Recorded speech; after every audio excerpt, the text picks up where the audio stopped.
ये मन, ये दुष्ट इंद्रियां, ये विषय में सुख मान करके प्यारी जू की नाम स्मरण वृत्ति का त्याग करके भोगों का स्मरण, भोगी पुरुषों का संग, भोग क्रिया, भोग सुख कैसी कुमति है। सच्ची मानिए, कभी भी अपने मन पर साधक को विश्वास नहीं करना चाहिए। विश्वास योग्य मन तब होता है जब भगवत साक्षात्कार हो जाए, क्योंकि इसके बाद प्रभु के सिवा और कुछ दिखाई नहीं देता। तो फिर काम, क्रोध, लोभ, मोह, मद, मत्सर इनका कोई प्रभाव नहीं पड़ता। जब तक सामने स्त्री है, पुरुष है, जड़ है, चैतन्य है, अच्छा है, बुरा है, तब तक ईमानदारी से कभी अपने मन पर विश्वास मत कर लेना, नहीं ये मन आपको नष्ट कर देगा। ऐसा फंसाता है कि फिर उस बंधन से मुक्त होने की हिम्मत नहीं रह जाती उपासक में। वो साहस नहीं कर पाता कि मैं विषय के बिना आप कैसे जीवित रह पाऊंगा। और ऐसी करुणा हमारे ऊपर हुई, हमें मानव देह मिला, बड़ी दुर्लभ बात, श्रीधाम वृंदावन आने को मिला, श्रीधाम वृंदावन की महिमा सुनने को मिली, अद्भुत प्यारे जू के हृदय में गुप्त रहने वाले गोरे चरणारविंद की शरणागति मिली, प्यारे जू की रसेंद्री जिस राधा रस का रसास्वादन करती है वो राधा नाम मिला। फिर भी हम गंदे विषयों का चिंतन, गंदे विषयों की भोगने की प्रवृत्ति। भूरी सखी कह रही है, ताको त्यागी विषमो मन दीन हो, जीवन यो ही गयो री, जीवन यो ही गयो री।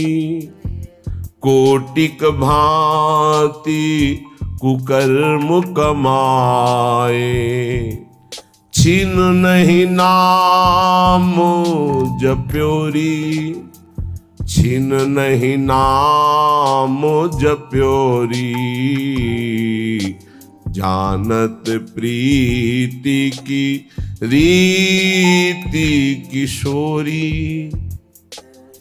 ये मन पूरे जीवन भर फंसाए रखता है।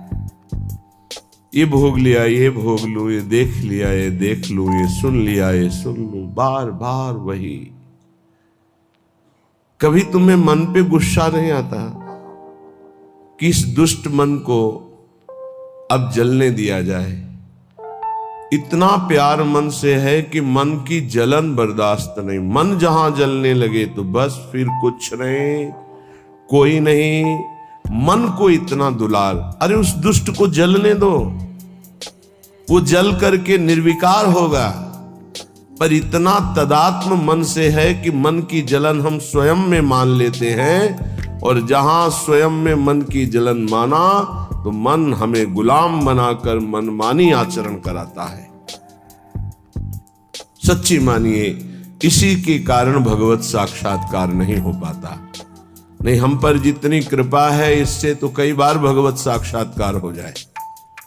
इतनी अपार कृपा है कि कई बार भगवत साक्षात्कार हो जाए, पर हमारा दुष्ट मन, हमारी ये इंद्रियां बोले ताको त्यागी। ऐसी करुणामयी ललित किशोरी को त्याग करके मन विषयों में, गंदे विषयों में, घृणित विषयों में कैसे समझावे इस दुष्ट मन को? मलमूत्र के द्वार इस शरीर को प्रिय मानकर इन्हीं शरीरों में सच्चिदानंद सुख की खोज कर रहा है। बड़ी दुर्गति का विषय है। कोटिक भांति कुकर्म कमाए। एक एक क्षण हमारा बड़ा कीमती है। जो क्षण गया वो नहीं आएगा दोबारा जीवन में, माइनस होता चला जा रहा है। हमारी जितनी श्वासें प्रतिपल हम घाटे में चले जा रहे हैं। माइनस होती चली जा रही है, मृत्यु नजदीक आ रही है, कमाई की तरफ ध्यान ही नहीं दे रहे, गंवाते चले जा रहे हैं। कोटिक भांति कुकर्म कमाए, यह है गंवाना। श्वासों को गंदे चिंतन में, गंदे आचरण में समय व्यतीत किया, अपने जीवन को, अमूल्य जीवन को नष्ट कर दिया। छिन नहीं नाम जप्योरी, एक क्षण भी शांत चित्त होकर राधा राधा राधा राधा कभी नहीं जपा। पर हे किशोरी जी, आप तो प्रीति की रीति जानने वाली हैं। जैसा भी हूं, मैंने अपने जीवन को आपके चरणों में समर्पित कर दिया। कुकर्मी हूं, पापी हूं, नीच हूं, पर लाडली जो आपका हूं। प्यारी मैं तो तिहारी दासी, तरसत अज हूं दरस की प्यासी। प्यारी मैं तो तिहारी दासी, बार बार लोचन अकुलावे, मन अधीर नहीं धीरज आवे। अब तो देहु कृपालु किशोरी, सहज कृपा कर कुंज खवासी। प्यारी मैं तो तिहारी दासी, मैं हूं तो आपकी दासी, पर इस काम ने, इस क्रोध ने, इस लोभ ने बलात् मेरे हृदय पर अधिकार करके मनमानी आचरण करा लिए। हे मेरी लाडली, हे मेरी प्रियाजू, अब तो कृपा करो, मैं जैसी भी हूं आपकी हूं। लाडली, मेरे नेत्र कहीं न कहीं तो ये चाह ही रहे हैं कि एक बार आपका साक्षात्कार करें। हे स्वामिनी जी, आप तो सहज कृपालु हो, तो आप कृपा करके अपनी रूप माधुरी का एक बार नेत्रों को पान करा दीजिए, तो मेरा मन, मेरी चित्त, मेरी एक एक वृत्ति आपकी दासी हो जाएगी। प्यारी जो, आप कृपा करके इनको अपनी सेवा में रख लीजिए। मन को, बुद्धि को, चित्त को, अहम को। मेरे बस के नहीं कि मैं आप में लगा पाऊं, आप कृपा करके अपनी रूप माधुरी के द्वारा इनको आकर्षित करके अपनी सेवा में लगा लीजिए। हे मेरी प्रिय सखी, मुझे सबसे बड़ा सुख मिलेगा निस दिन बदन सरोज निहारो, सहज रूप पर तन मन वारो। लाडली, आपका रूप ऐसा है कि अखिल लोक चूड़ामणि मदन मोहन श्री लालजू महाराज अपने मन को खो दिए आपके रूप में। फिर मेरा मन क्या है? हे किशोरी जी, आप अपने रूप के प्रेम जाल में मेरे मन को फंसा लीजिए। मेरा तन, मेरा मन ये आपका है। अगर अब ये काम क्रोध आदि कहीं ले जाते हैं तो आप देखो, मेरी सामर्थ्य नहीं कि मैं इनको रोक सकूं। सपने हूं और न देखो हूं को, ऐसी कृपा कर दो। वैसे तो मैं देख रहा हूं कि जागृत स्वप्न में कोई भी मेरा सहयोगी नहीं है। कैसे? जो है वो सब गिराने वाले हैं, सजाने वाले नहीं हैं। मान लेना हमारी बात। इस सृष्टि में जो दोस्ती करेगा वो तुम्हें चढ़ने से गिरा देगा। चढ़ाने वाला दोस्त तो केवल भगवान ही है, या भगवान का निज जन प्रेमी है, जो झुक करके गिर करके कहता मेरे ऊपर पैर रखो, चढ़ जाओ परम पद में। वो तो केवल भगवान का भगवत प्राप्त महात्मा ही हो सकता है, अन्यथा नहीं। अन्यथा तो चढ़ते हुए का पैर पकड़ के घसीट के गिरा करके उसे अपने अनुकूल बना लेना, ये माया के पार्षदों का कार्य है। स्वप्न में भी हमारा कोई सहयोगी नहीं है, सच्ची मानिए, कोई सहयोगी नहीं। आप प्रगट में जिसे सहयोगी मानेंगे वही विक्षेप दे देगा आपके भजन में। ये गांठ बांध ले साधक कि स्वप्न में भी कभी किसी को अपना न मान ले कि ये मेरा प्रिय है, नहीं तो वही तुम्हारे जीवन का घातक चिंतन वाला बन जाएगा, तुम्हारे चिंतन में बाधा पहुंचा देगा। ये माया पहले झुक के आती है, क्योंकि अगर सीधे युद्ध का चैलेंज दे के आवे तो साधक कभी परास्त ही नहीं हो सकता, क्योंकि भगवत पार्षद है। साधक जब मारा गया तो दया में मारा गया। इन शब्दों को बहुत ध्यान से सुनना। ये सत्संग है भगवत प्राप्ति के लिए, चाहे गृहस्थ साधक हो या विरक्त साधक। कभी माया ऐसे चैलेंज करके नहीं आती संतों के पास, साधकों के पास, भक्तों के पास, क्योंकि जानती चैलेंज करने पर इनका स्वामी खड़ा हो जाएगा, और स्वामी साथ खड़े तो वो दासी है माया, सामने टिकेगी नहीं, भाग जाएगी। वो बड़ी चतुरता से आती, प्रवीणता से झुक के आती है और झुका के रौंद के जाती है। ये लिख लो कागज में, चाहे दिमाग में लिख लो। झुक के आती है और झुका के रौंद के रुला के फिर उन संतों का अनुभव निकलता है। स्वप्न में भी कभी किसी को अपना ना माने। यहां जीवन में बात लिख लेनी चाहिए। ये अनुभव की बात है। विक्षेप त्रिभुवन में कोई नहीं डाल सकता। विक्षेप वही डाल सकता है जिसको अपना माना है, बस। वो चाहे वस्तु हो, चाहे व्यक्ति हो, चाहे स्थान हो, जिसे अपना मान लोगे वही तुम्हारे भगवत चिंतन में बाधा खड़ी कर सकता है, अन्यथा किसी की ताकत ही नहीं है। और हम अपना कब किसको मानते हैं? जब कोई झुक के रो के आता है तो दया से द्रवित होकर के जे भी उसे स्वीकार करता है तो उसकी दया का दुरुपयोग करके रौंदते रौंदते उसे भगवत विमुक्त करने की पूरी चेष्टा की जाती है। ये माया है। इसलिए असंगोहम पुरुषः, जिसने ये ब्रह्म सूत्र अपने जीवन में धारण किया, ये हम बहुत चूक की बात बता रहे हैं। दया बिना साधु कसाई, दया करी तो आफत आई। जीवन में ये अनुभव की बात बता रहा हूं। जब कभी चूक हुई है तो दया के कारण हुई है, और जब कभी कोई विघ्न साधना में पड़ता है तो साधु की दया उसे फंसाती है। इसलिए वो दया जो हमारे प्रभु के चिंतन में बाधा पहुंचा दे, कभी नहीं। दया दूर से करनी चाहिए। उपदेश कर दे भगवान नाम वाणी लीला का और छोड़ दे।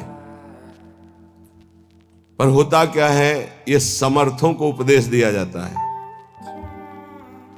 जिनको अपने बल से उठाकर भगवत प्राप्ति करानी होती है उनको उपदेश नहीं दिया जाता, उनको गोद में लेके चला जाता है। पर ऐसे गोद में लेकर चलने के लिए चाहे अपनी दुर्गति हो जाए पर उनकी दुर्गति ना होने पावे, ऐसा स्वभाव संतों का, तो उनको दुख भोगना पड़ता है। यद्यपि उनकी महानता है पर उनको दुख भोगना पड़ता है। ये संसार उनको रुलाता है, ये संसार उनको पीटता है, ये संसार उनको मारता है, संसार उनके शरीर को नष्ट कर देता है। कितने उदाहरण हैं। अगर साधक निर्विघ्न परमात्मानंद में स्थित होना है तो दया किस पे करनी है? किसी पे नहीं। क्यों? क्योंकि सब भगवान का स्वरूप है। हम खुद दया के पात्र हैं। सब हम पर दया करें, हाथ जोड़ के त्रणादपि सुनिचेन तो निकल जाओगे। और अगर गुरु बने दया करके परम पद प्राप्ति कराने के लिए, तो उदारता है, ये उसका स्वभाव है। पर रो के यहां से जाना पड़ेगा, पिट के यहां से जाना पड़ेगा, और नाना प्रकार के प्रहार को सह के जाना पड़ेगा। ये बहुत आंतरिक बात कह रहा हूं, अगर समझ पाओ तो समझ लेना, नहीं आगे माया समझा देगी आपको। सिर्फ अपनी बात मनानी, उसकी बात नहीं माननी। सिर्फ अपनी निष्ठा में रहना है, उसकी तरफ झुकना नहीं, तो बात बन जाएगी, अन्यथा नहीं बनेगी। अगर ये रहा कि मुझे अपनी बात बनाने के लिए मुझे इसकी बात माननी, तो ध्यान रखना जीवन भर पछताना पड़ेगा, जीवन भर रोना पड़ेगा, और उसका कल्याण हो कि नहीं फिर संशय हो जाएगा। क्योंकि श्रद्धा शासन से प्रकट होती है, दुलार से नहीं। श्रद्धा कभी किसी की सुरक्षित रखनी है, उसकी श्रद्धा बढ़ानी है, तो कभी किसी को दुलार ना करे, ये गांठ बांध ले। आप इस भाषा को नहीं समझ पाएंगे, लेकिन इसको मान लोगे तो जीत जाओगे माया पर। संतों के अनुभव सुने जाते हैं, वो किसी राग द्वेष से युक्त नहीं होते, वो परमात्मा साक्षात्कार कराने वाले होते हैं। कभी भी साधक को, संत को, उपदेशक को दया करके, द्रवित होकर अपने सिद्धांत का त्याग करके उसको सुधारने के लिए कभी ना झुके। अगर अपने सिद्धांत से उसका उद्धार होता है तो ठीक है, अपने सिद्धांत को त्याग दिया तो जीवन भर पश्चाताप रहेगा और सामने वाले का उद्धार नहीं हो सकता। ये खूब सूक्ष्मता से रात रात भर भगवत चिंतन करके उसका अनुभव कि उपासक की ये गलती हो जाती है। अपने लोग किसी भी बात को, किसी भी घटना को घुस करके हुए घुनाक्षर न्याय, जो जैसे घुन गेहूं को ऊपर पूरा सुरक्षित रखता है और एक जगह से छेद करके अंदर जाता है और पूरा का पूरा माल ले लेता है, केवल खोखा रह जाता है, ऐसे उसे घुनाक्षर न्याय कहते हैं। किसी भी घटना, किसी भी शब्द पर घुस जाना और उसके रहस्य को निकाल करके ज्यों का त्यों ऐसा अनुभव करना, ये उपासक बड़े बड़े संतों से गलती हो जाती है। और इसी गलती का नाम साधुता है। इसी गलती का नाम साधुता है कि वो अपनी गति दुर्गति का ध्यान न रख करके पामर जीवों को परम पद प्रदान करने के लिए नीचे उतर जाते हैं। आओ हमारे सर पर पैर रखो और भगवत प्राप्ति करो। हम जैसे हैं वैसे प्रियालाल के हैं। हमारे प्रियालाल में अपार सामर्थ्य है। साधक जब तक भगवत साक्षात्कार न कर ले तब तक तटस्थ भूमिका रखे, कभी किसी को अपना न मान ले, नहीं तो भगवत साक्षात्कार में बाधा पड़ जाएगी। तुम जैसे हो वैसे भगवत साक्षात्कार कर सकते हो। हमारी बात ध्यान रखना। काम है, क्रोध है, लोभ है, चिंता मत करो।